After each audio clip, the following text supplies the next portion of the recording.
Halos 42,000 ng mga pamilya sa Iloilo City ang nakatanggap ng libreng 10 kilo ng bigas mula sa pamahalaan. Ito ay sa ilalim ng Bigay Bigas sa Masa Rice Program.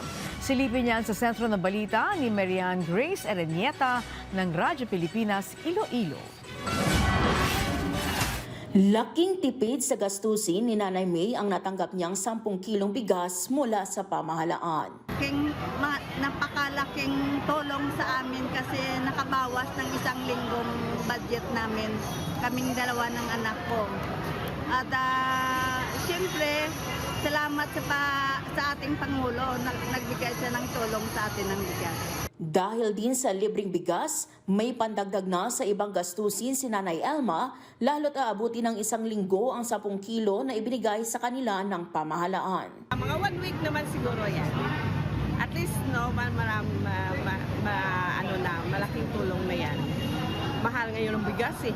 Kabilang si Nanay May at Nanay Elma sa halos 42,000 na benepisyaryo ng Bigay-Bigas sa Masa Rice Program sa Iloilo City. Sa ilalim ng naturang programa, nabigyan ng 10 kilong bigas ang mga residente sa lungsod na pinondohan ng 72 million pesos mula sa administrasyon ni Pangulong Ferdinand Marcos Jr. Paliwanag ng lokal na pamahalaan ng Iloilo City, ang alokasyon ng bawat LGU ay ibinatay sa laki ng populasyon upang mas maraming pamilya ang maaabot ng programa. For this year, we will be giving out 3 tranches. Next, August 29.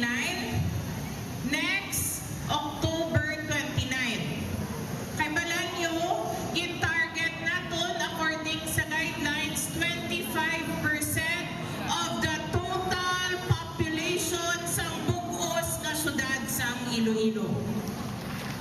Ang Bigay-Bigas sa Masa Rice Program ay bahagi ng patuloy na inisyatiba ng administrasyon ni Pangulong Marcos na palakasin ang seguridad sa pagkain at magbigay ng agarang tulong sa mga pamilyang higit na nangangailangan. Mula rito sa Iloilo City, para sa Integrated State Media, Marian Grace Erenieta ng Radyo Pilipinas, Radyo Publiko.